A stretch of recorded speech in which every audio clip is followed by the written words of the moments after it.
Hello there, Reject Nation. I'm Greg Alba. I'm John Humphrey. We finally have it debuting online, the Mandalorian trailer. Let's watch it.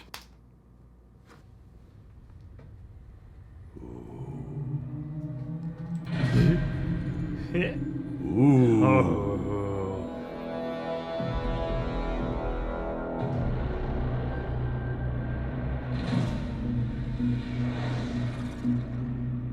Oh, this is gonna be a good show. Wow.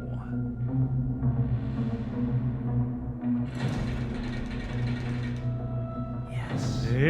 Grief.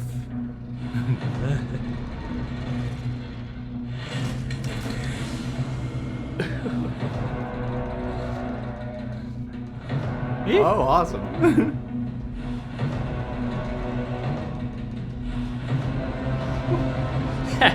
Yes. Oh. Whoa.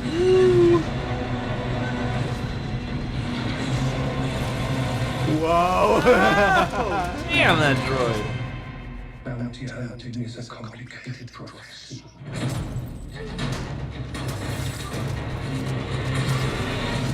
Ooh. Nice. Don't you agree? Dude, I wonder if he's gonna take off the mask. Oh yeah, that looks great. That looks really, That looks really cool. great. Can't lie about it. I love that Western vibe, you know, how like dusty and spare it looks and everything. I mean, like it has all the crazy Star Wars designery, but it just has such a different sort of tone about it. Like I love that whispering wind. Feels like dark, a little ominous. They said it was like inspired by like spaghetti westerns, but also not Kira Kusama. Damn, I'm doing it again. Oh, Kurosawa. Yeah. Akira Kurosawa. yeah. The Seven Samurai. You could definitely feel those tones throughout. I love how dark it is. Oh, you know what? I'm more excited for this than Rise of Skywalker. I am too. This looks so damn good. Yeah, well, and this looks like an expansion on the world. Like, this looks like a new Star Wars story. Doesn't look reminiscent of the other Star Wars stories. And I wonder if he's going to take off the mask, because it kind of did, I get a little bit of Dread vibes. I know, I was going to say Carl Urban. Like, wouldn't it be cool if he just kept it on the entire time? I mean, I don't think he will. I don't think he will. It's Pedro Pascal, and he's such an amazing actor, and he's so great with dialogue, and he's a handsome devil, too. And that's Carl a show. Urban, Carl Urban, too, you at least see, like, the bottom half of his face. So, like, there's also that. But the action looks great, and I've heard it's like $10 million an episode, and you gotta feel that production design here too. You know, and I feel like they're really gonna utilize their actors. They really highlighted Werner Herzog and Carl Weathers as Grief. Oh man, I'm excited to see Herzog. I never expected to see Herzog in the Star Wars universe of all places. And you got like some familiar Star Wars imagery with some of the creatures, but you also like the thing that aliens and stuff. The carbon.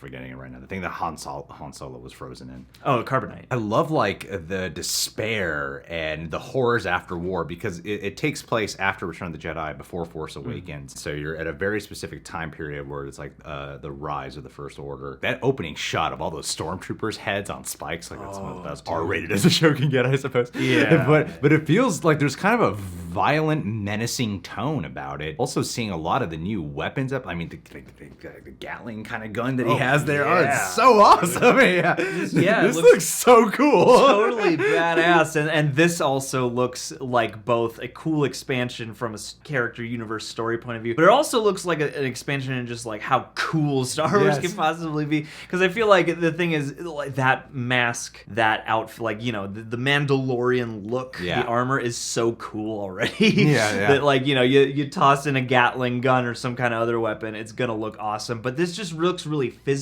Like, I like that even there is still mystery. I don't know exactly what the plot line of the show is going to be, but, you know, you've got this seedy underworld. You see a little bit of how he fights. As much as I am unnerved by the way sometimes, you know, PG-13 things get around it, this looks relatively intense without, you know, breaching that line, you know, because like he's about to slice that dude's head off with that door. Like, or slice him in half or something. And you also got some glimpses of IG-88, who was introduced in Empire. Taika Waititi's playing. It's gonna be the same voice.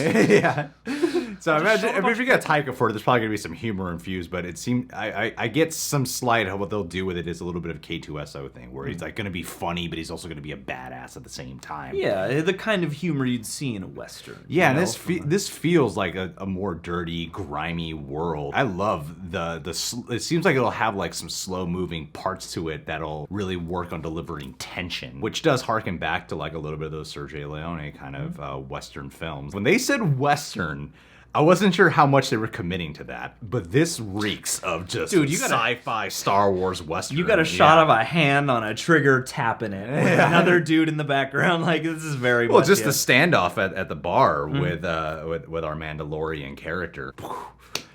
Yeah, man. Like, this looks freaking awesome. This does look super this cool. Looks so cool. And it also, I don't know where any of these images came from. This is our whole review. This looks cool, yeah. Yeah, I mean, there's a lot of traveling in Star Wars anyway, but at least just the vague vibe I'm taking off of this trailer is like maybe we're gonna follow him to a lot of different places. Maybe each episode's gonna have, sort of disparate characters. Like, I don't know what I'm sure there's a serialized element, but I'm also curious as to whether we're gonna kind of see some more one-off characters and things like that, something that's not so saga. Well, I mean, like, I don't know how much footage this is pulling from in terms of the first 10 minutes. Yeah, in terms of the whole season, because there's only like a glimpse of a moment in space. Yeah. It's inspired from Star Wars, but I like that it feels very much grounded right now. Oh yeah, totally. Well, you got to get on a train sometimes in a Western. You know, that's what your space travel is, and then your horses are the big creatures. I can't wait to check it out. Beautiful cinematography throughout. They look like they're really doing something different. All right, guys. Well, is this delivering on expectation for you so far? Comment below. You guys can subscribe to The Real Rejects. Click that notification bell. You can check us out on Patreon, where we do weekly Q&As, TV show reaction stream-alongs, some shows with reaction highlights included. I'd like to give a Patron of the Day shout-out to a man named David Gandy. Marlon Gando. David, my friend, my buddy, you are on your way to becoming a badass Mandalorian warrior of sorts. One might say the Mandalorian. Oh yeah. Well, he's training so much in martial arts right now, but he still has a generous heart. But I feel that dark side coming out of you, man. I feel that evil lurking within you. I want you to unleash it, man. I want you to go to the streets and pick a fight as soon as you can. Just go into your garage, have one of those montages where you like pound yourself out like your own mask, put it on all slow, and then just walk out and start, messing things up, Get at the people. Show them that an 80-year-old man can still kick a lot of behind. Wait, I gotta edit this. We're done.